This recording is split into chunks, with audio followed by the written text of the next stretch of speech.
देश के इतिहास के किसी भी पन्ने पे हमें ये नहीं मिलेगा कि आदिवासी समुदाय ने किसी अन्य समुदाय पे आक्रमण किया, किसी अन्य समुदाय का शोषण किया, किसी अन्य समुदाय का व्यक्ति के साथ अत्याचार किया, ठीक है, किसी अन्य समुदाय के साथ भेदभाव किया।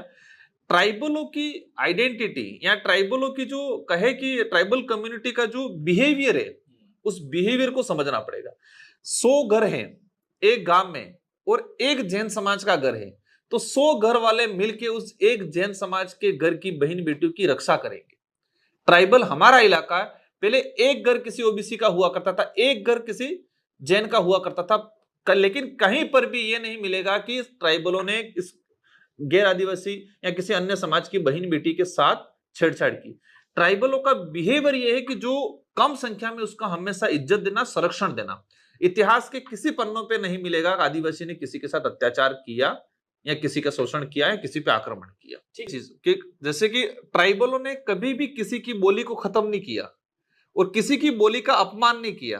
ट्राइबलों ने किसी की कल्चर का अपमान नहीं किया, किसी की बोली भाषा का अपमान नहीं किया, उसका सम्मान किया। लेकिन ट्राइबलों की बोली का हर वक्त कहीं पर भी देखा जाए तो उसकी उपेक्षा की गई, उसकी बेइज्जती की गई, उसके कल्चर के साथ कहा गया कि ऐसा है, मतलब हीन भावना से देखने का काम ट्राइबलों के कल्चर के साथ हुआ, न कि ट्राइबल ने किसी अन्य के कल्चर या किसी अन्य की भाषा या किसी अन्य समुदाय के साथ किया।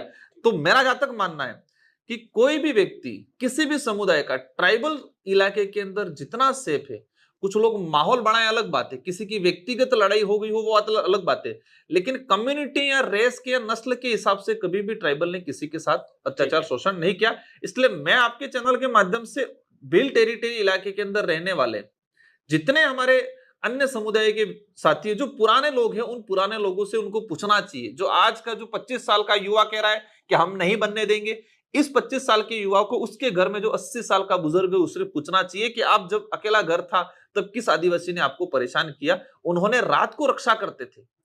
ऐसे उदाहरण है कि एक जैन समुदाय, एक ब्राह्मण समुदाय का घर था तो रात को पैरवी करते थे कि नहीं, इस घर के साथ कोई गलत नहीं करे। तो जो आज 25 साल का युवा बिल प्रदेश का विरोध कर रहा है, उनको अपने घर में जो 50-80 साल का बुजुर्ग है उसको पूछना चाहिए कि इन लोगों के साथ रहने से कितना सेफ है।